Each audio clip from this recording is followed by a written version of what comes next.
Test 7, Section 1. You will hear a woman called Tanya talking to her friend called Simon, who lives abroad. Tanya is planning to visit Simon. First, you have some time to look at questions 1 to 4.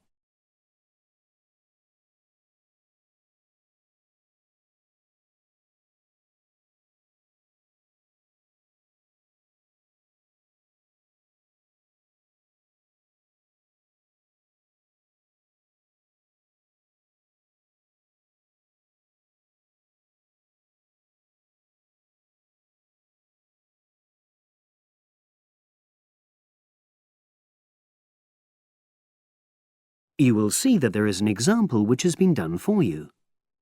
On this occasion only, the conversation relating to this will be played first.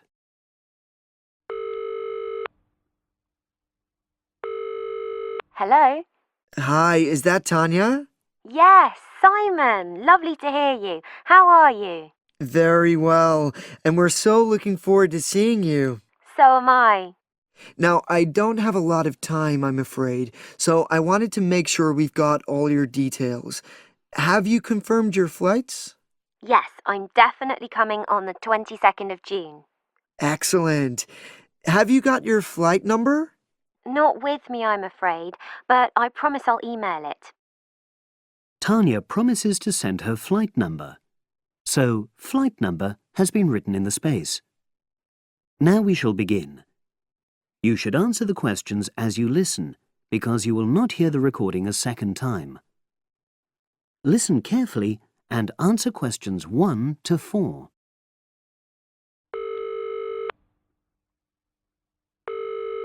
Hello?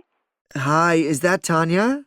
Yes, Simon. Lovely to hear you. How are you? Very well, and we're so looking forward to seeing you. So am I. Now, I don't have a lot of time, I'm afraid, so I wanted to make sure we've got all your details. Have you confirmed your flights? Yes, I'm definitely coming on the 22nd of June. Excellent. Have you got your flight number? Not with me, I'm afraid, but I promise I'll email it. Let me make a note of all this. Yes, do, because one of us will try to come and collect you from the airport if we can. I presume you'll be coming into Terminal 1? I don't know. I'll have to find out which one it is. Yes, you must. We don't want to be waiting at the wrong one. But hang on, I'll be arriving at about lunchtime, and that'll mean you have to take time off work to pick me up. You really mustn't do that. Look, we're not all that busy at work, and if there's a problem, I can text you when you arrive, and you can take a taxi. Okay. There's a really good company called Pantera. Can you spell that? It's Pantera. They have a stand at the airport. You can't miss it, and they're really reliable. Great, thanks. How far are you from the airport? About 40 minutes. And you're near the city centre, aren't you? We're east of it, actually. Don't tell the driver city centre because you'll really get caught up in traffic.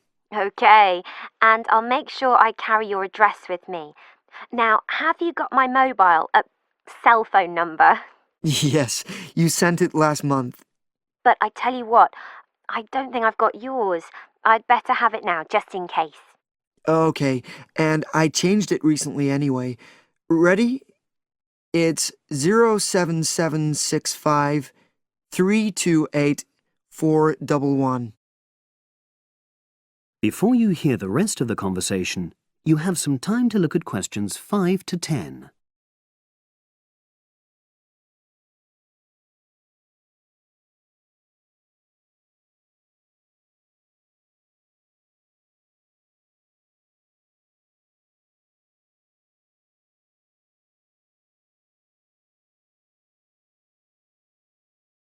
Now listen and answer questions 5 to 10.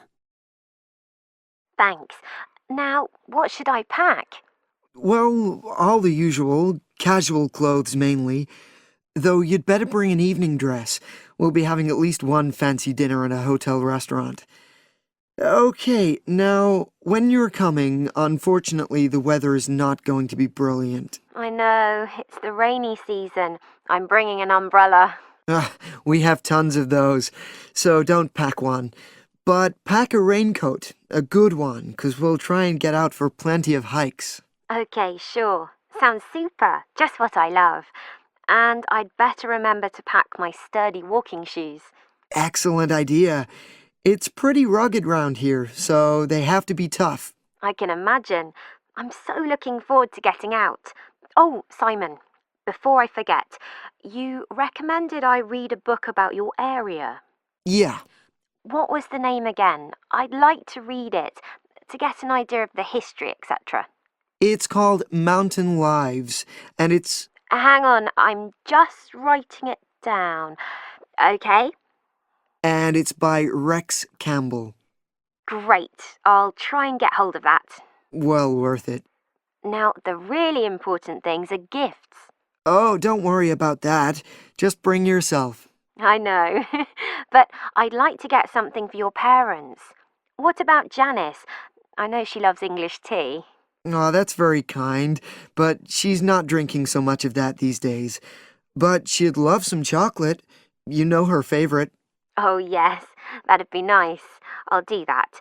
And Alec, is he still into racing? Ah, very much so. I was thinking of bringing a calendar, with horse racing pictures. What a good idea. He'd love that. Great. So that's about it, I think. Yes, I think so. So you'll send me your number again? That is the end of section 1. You now have half a minute to check your answers.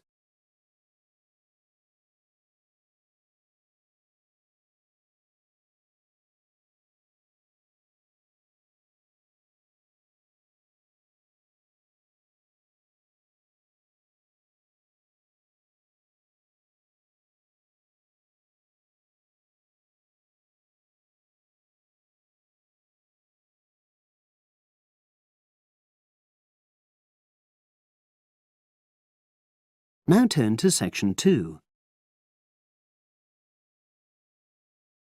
Test 7, section 2. You will hear a podcast on Canberra's theme park. Now you have some time to look at questions 11 to 16.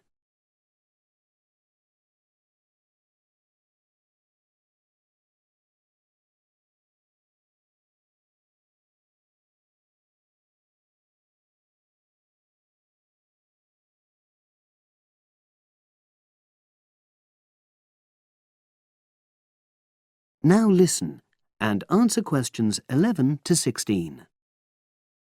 Welcome to Canberra's Park podcast. In the next few minutes, I'll tell you a little about the park and the amazing things we have to offer. We like to think that Canberra's offers more than other theme parks. Like them, we have a variety of exciting rides for people of all ages, but Canberra's also places strong emphasis on the educational experience for its visitors. Not boring facts, but lots of interactive exhibits. Although it's mainly an outdoor experience, we do have some indoor activities if the weather gets too dreadful.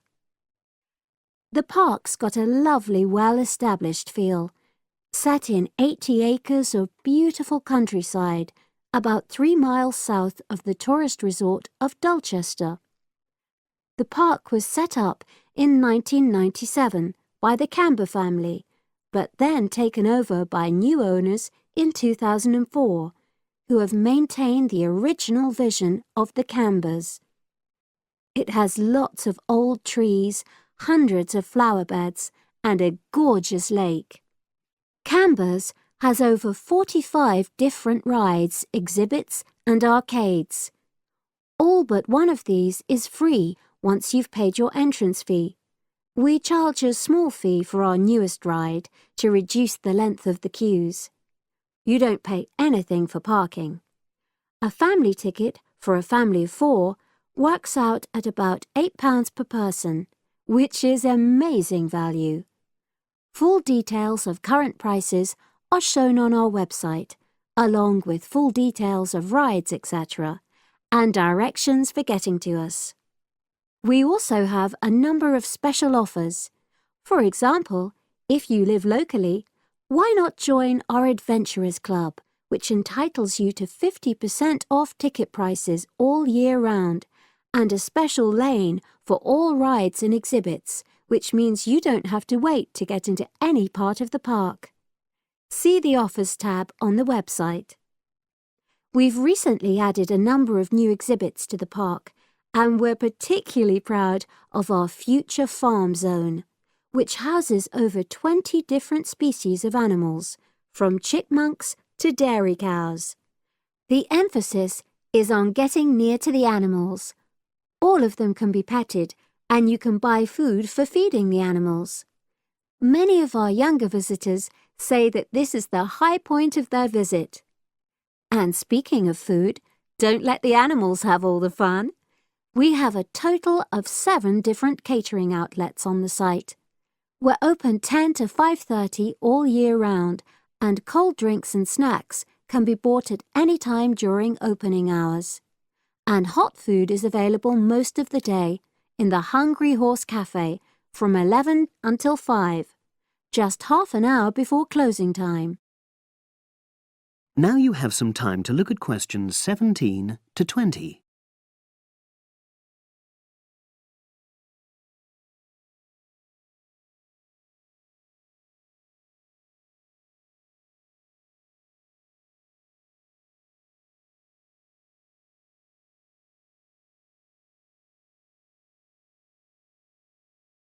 Now listen and answer questions 17 to 20. Now we want all our visitors to have an exciting time when they come to the park, but our first priority must be safety. Parents and guardians know their children's behavior and capabilities, but here at the park we have set certain conditions for each of the rides to ensure that all visitors get the maximum enjoyment out of the experience and feel secure at all times. There are 4 major rides at the park.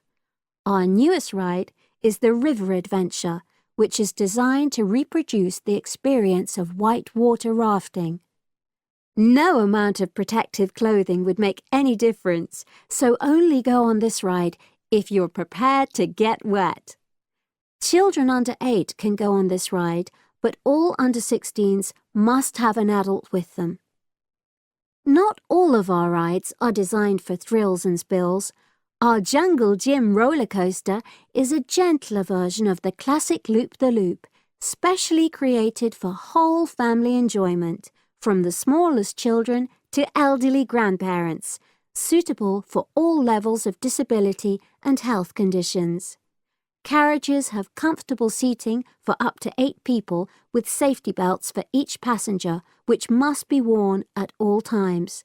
Sit back and enjoy the scenery. One of the best established and most popular of Canberra's rides is the massive swoop slide. Whiz down the polished vertical slide 9 meters in height and scream to your heart's content. There are no age or height restrictions. Be careful though, you must have on long trousers so you won't get any speed burns. And then there's the famous Zip Go-Kart Stadium with 16 karts, 8 for single drivers and 8 for kids preferring to ride along with mum, dad or carer. Take part in high-speed races in our specially designed Formula 1 style karts, but no bumping other karts, please. All riders must be above 1.2 meters because they have to be able to reach the pedals, even in the shared karts. Full details of all safety features are available on our website at www.camberspark.com. So come and make a day of it at Canberra's Theme Park. That is the end of section 2. You now have half a minute to check your answers.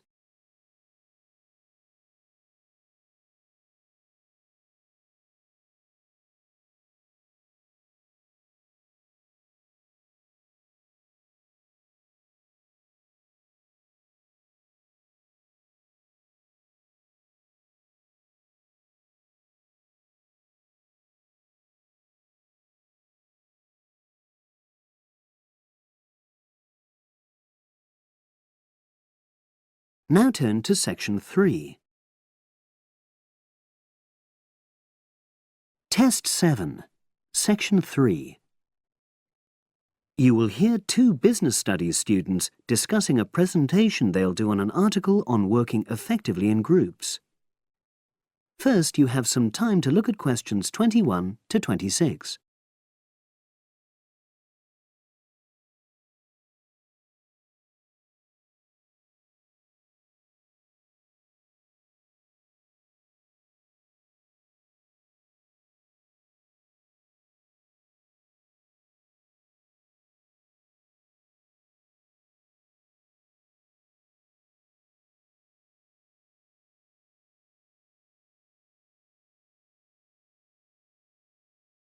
Now listen and answer questions 21 to 26. So, Brad, what did you think of the article on group work? Oh, hi, Helen. Yeah, it was pretty good, with helpful pieces of advice on how to make group work effective. I think we were lucky to be given such a straightforward text to present at the management skills seminar. Yeah. Actually, shall we discuss it now? Have you got time? Sure, it's only a 10-minute presentation, so we just need to explain and then give our views on the main points raised in the article. I'll jot down some notes. Right. So, there are 3 main sections. I suggest we start with listening. Yeah, effective listening in groups, because it's not something that's frequently covered on courses in our field. No, and we should say that in the presentation. Yeah. And also effective listening's pretty simple, you know. I don't think it's hard to learn. Well, people think it's easy, but in my experience, most of us tend to be very lazy listeners. Okay, I wouldn't argue with that. Something I do think we should emphasize is the power of the listener's posture, gestures, etc., in making speakers feel respected. Not that you're just waiting for them to finish before jumping in with your own ideas. Uh-huh. Okay, right. The next section is on goal setting. Let's make sure we're clear what the article says on this. Yeah. Well, firstly, it says that all group members must be given time to explain their own goals. That's it, yeah. And then did it say that the whole group should agree on common goals? That's a bit too strong. It's more that everyone's agendas should be equally acceptable. But it does say that goals have to be realistic, you know. Achievable within a particular time? You've got it. That's really what the article's saying.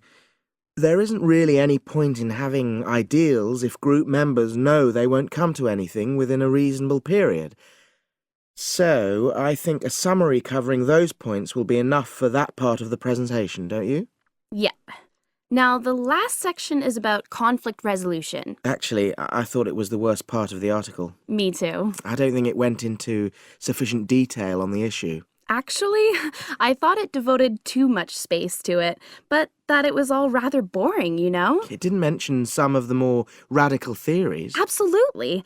I found that really irritating. Right, and also I think it could have said more about conflict sometimes being healthy in groups. Absolutely. It just mentioned rather glibly about how we should avoid thinking of winners and losers, and that quick resolution of conflict is always desirable. Without explaining what these terms mean? Well, it gives quite detailed definitions, but doesn't develop a proper argument. Right. So, for the presentation, I think we just give some definitions and then explain what we felt were the weaknesses in the article's treatment of conflict resolution. Yeah, good. Now you have some time to look at questions 27 to 30.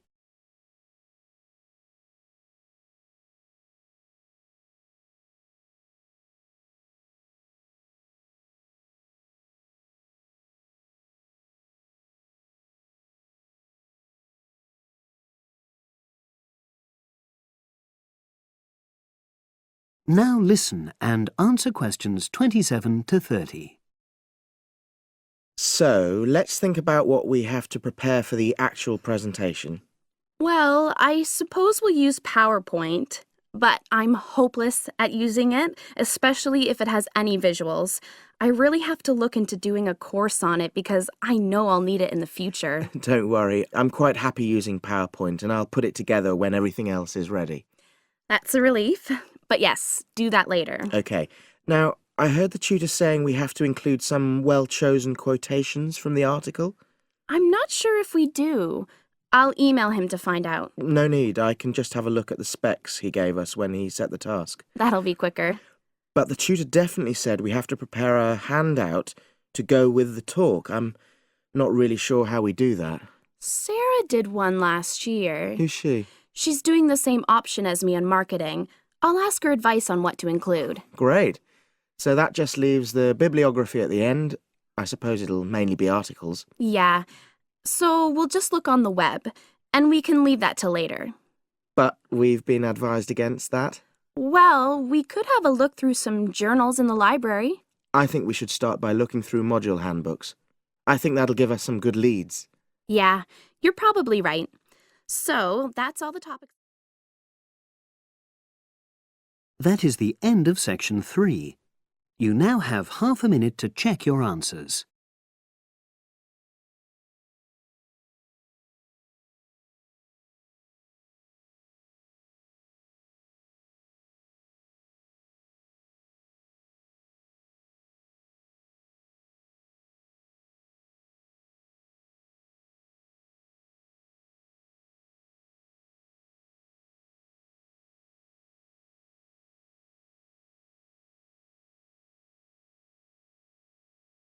Now turn to section 4. Test 7, section 4. You will hear a lecturer talking to a group of engineering students about the design of a greenhouse. Before you listen, you have some time to look at questions 31 to 40.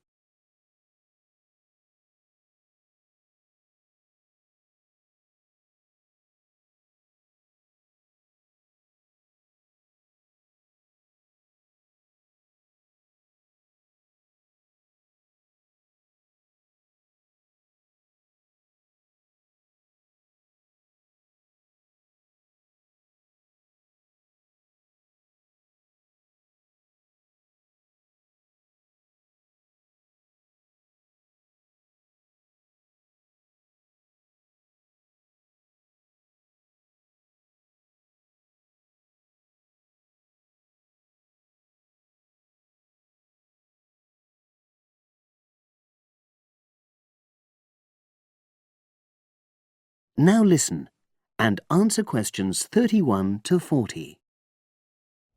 Good afternoon. This is the first of a series of lectures I'll be giving about engineering for sustainable development. I'll be presenting examples of engineering projects from a variety of contexts, and today I'm going to talk about a project to design a new kind of greenhouse for use in the Himalayan mountain regions.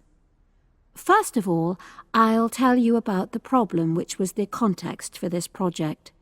In the Himalayan mountains, fresh vegetables and other crops can only be grown outside for about 90 days during the summer because the altitude of the region is around 3,500 meters and because the rainfall is so low. In winter, temperatures fall below minus 25 degrees centigrade, so fresh vegetables have to be imported. They arrive by truck in summer or by air in winter, which makes them expensive. Local people rely on dried leafy vegetables and stored root crops during the winter, and rarely eat fresh vegetables. But despite the sub-zero temperatures, the skies over the region are cloudless, and there are over 300 sunny days per year.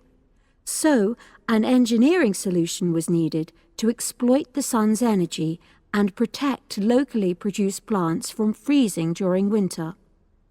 And in fact, there had been programs in the past to provide greenhouses, but these were unsuccessful.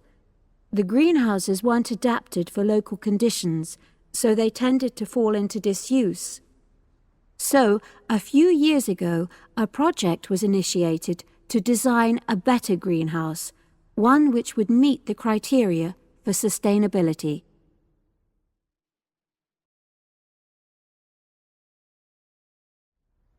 So, what are the criteria for sustainability? Well, first of all, the new greenhouse is designed to be relatively simple, so construction is cheap. Locally available materials are used wherever possible. The walls are generally constructed of mud bricks, made locally, although in areas of high snowfall, more resilient walls of stone are needed. Rammed earth is also used.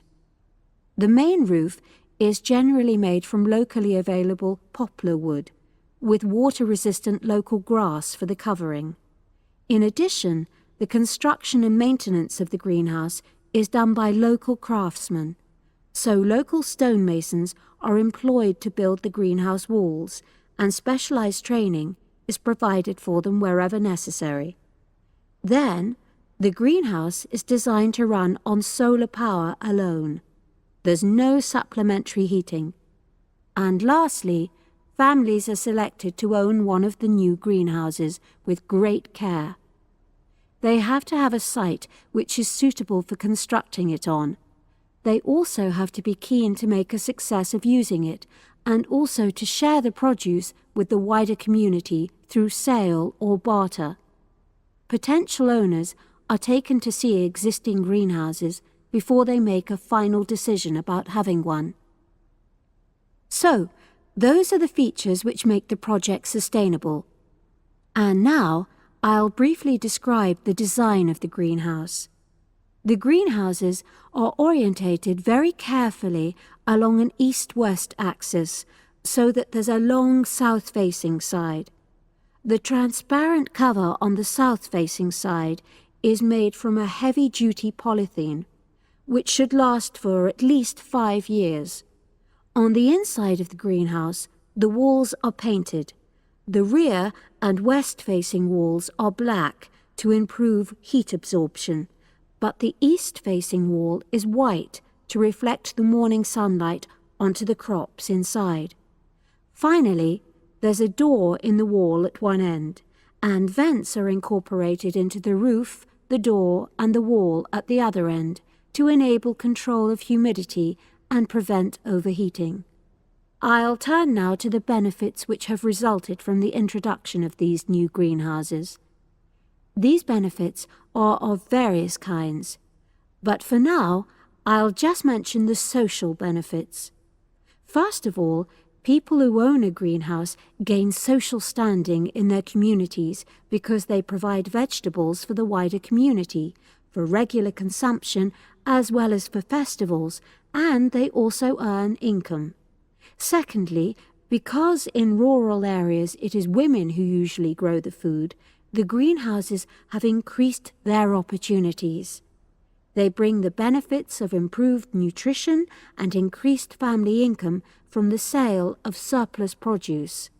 And thirdly, as a result of their improved financial position, some families can now afford to educate their children for the first time.